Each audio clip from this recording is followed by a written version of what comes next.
It's great to be here. And I appreciate doing this a little early because I have to run our caucus lunch at 1 o'clock. So thank you for indulging, and I want to thank Joel for the introduction and Jonathan Greenblatt. I used to call his predecessor Abi Baby, and now I'm going to call Jonathan Yonoson, his Hebrew name. That'll be your name. And I want to thank Esther Epstein, your chair, as well. There are a lot of New Yorkers in the house. Raise your hands. Thank you. And I know Glenn Louie, Glenn Tobias, and Bob Sugarman. I don't know if they're here, but thank you for being here as well.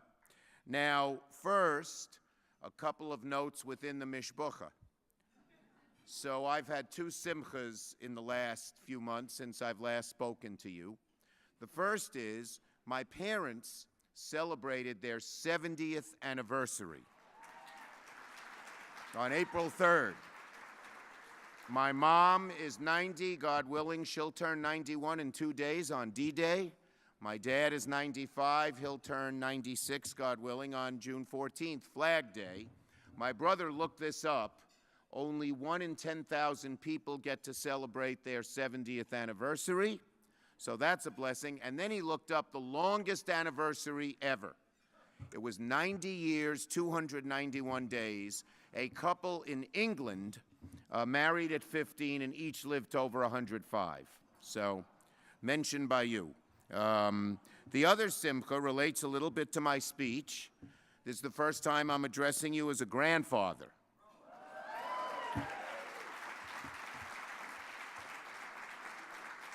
On November 24th, my oldest daughter, Jessica, gave birth to her son, Noah Melvin Schumer Shapiro. And of course, like every grandparent, we dote. I get a picture every day. But the birth of Noah has caused me to wonder, what kind of world will we leave to Noah and his generation and the generation after that?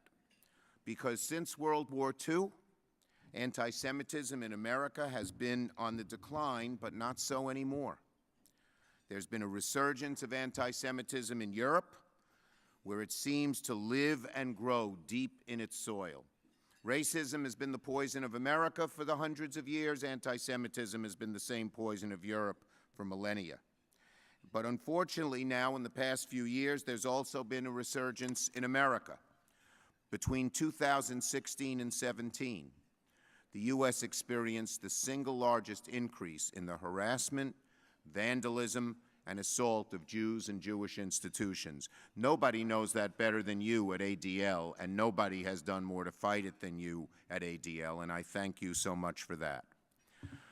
And like most of you as well, I feel the same alarm that past generations of Jews have felt when anti-Semitism rears its ugly head and begins, inevitably, to walk hand in hand with violence against Jews.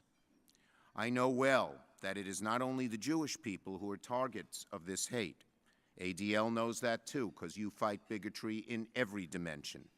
A crazed, hateful gunman attacked peaceful Muslim worshippers in New Zealand.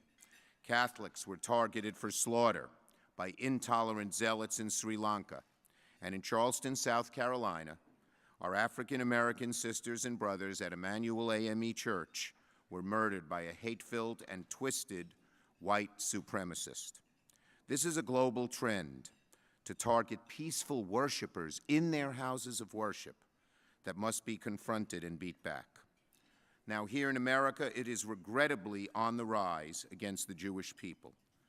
At the end of April, as we all know, a gunman entered a synagogue in California yelling anti-Semitic slurs and opening fire on the congregants. 6 months earlier to this day, the greatest single massacre of Jews on American soil was perpetrated by an anti-Semitic white supremacist in Pittsburgh. In my home of Brooklyn, violent attacks on Jews are on the rise. Whether on the streets of Brooklyn or Berlin, Jews should not feel afraid to wear a kippah. And that's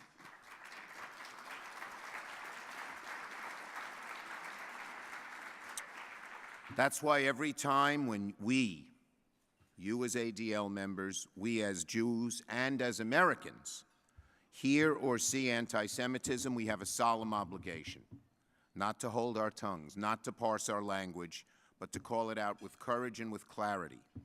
Plain and simple, we must denounce anti-Semitism no matter who it comes from, no matter how painful the price.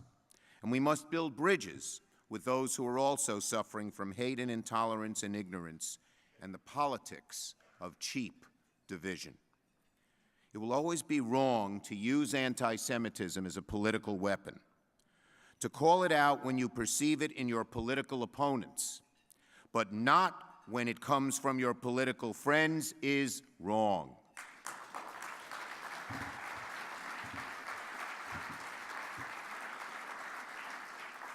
Let me tell you, if you only care about anti-Semitism coming from your political opponents, then you are not fully committed to fighting anti-Semitism, and I applaud ADL for understanding this intrinsically.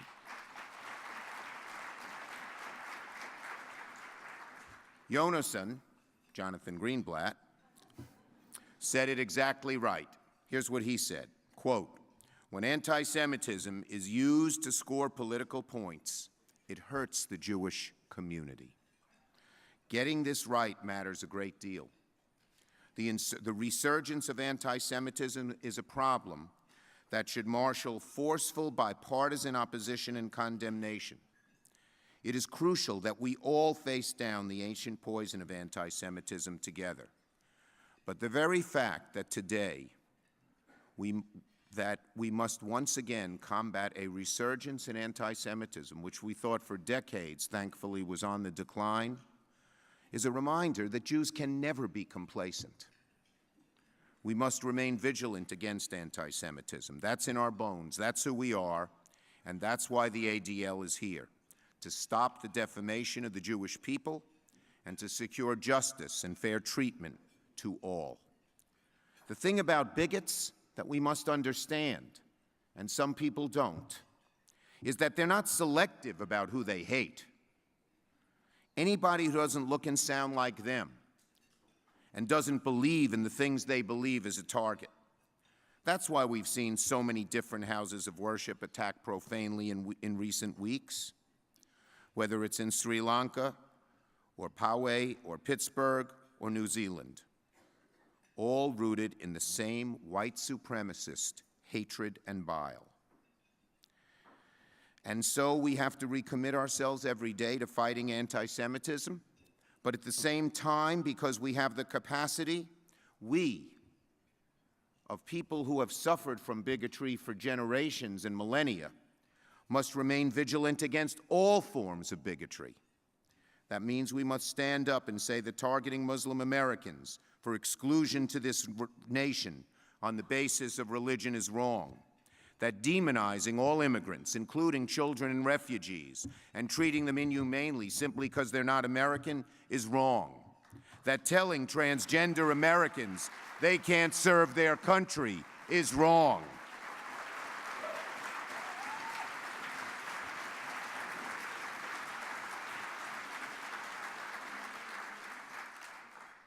It doesn't stop at one group or one people or one religion. Of course, you all know the words, but they're worth reflecting on, particularly at this moment, of Martin Niemöller, the Lutheran pastor in Germany during the Third Reich, whose poem is known to all of us. First, they came for the socialists, and I did not speak out because I was not a socialist. Then they came for the trade unionists, and I did not speak out because I was not a trade unionist. Then they came for the Jews, and I did not speak out because I was not a Jew. Then they came for me, and there was no one left to speak for me. As a boy, I grew up hearing stories about my great-grandmother. My grandfather was one of 18 children of a famous rabbi in Europe. The last three, the youngest three, came to America, but the other 15 stayed in Europe. My great-grandfather passed away, and my great-grandmother was the matriarch of the family. In 1941, when the Nazis invaded Ukraine, then part of Galicia, they asked my great-grandmother to gather her greater family, her children and grandchildren and all of the family on her porch. When they said to all of them, "You are coming with us," my grandmother replied, "We will not leave." And they machine-gunned down all 31 of them, from age 85 to age 6 months. Their story is a reminder that genocide begins with isolated incidents, with violence and hatred that spreads and spreads and spreads, and is never forcefully rebutted. Eventually, no one is left to speak up for anyone. We cannot let that happen here. My friends, some of these things shouldn't need to be restated, but we live during a time when we remind ourselves who and what we are over and over again, day by day. And who we are and what we are is an exceptional country, where because of tolerance and openness and opportunity that flows through all of American life, my family, your families, were able to come here and build a new life. My parents could work hard and get ahead and raise a family that instilled both American and Jewish values in their children. And their son, the son of a man who ran a small and rather unsuccessful exterminating business, could one day become a party leader in the United States Senate, the highest elected office a Jew has ever obtained in the history of this country.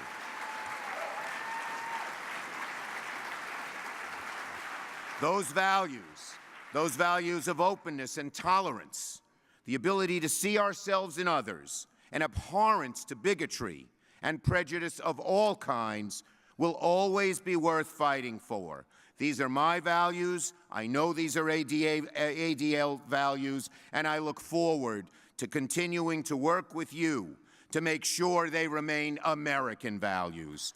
Thank you. God bless you, and keep up the fight. Keep up the good work. As they say in Brooklyn, Hatzlacha, continued success.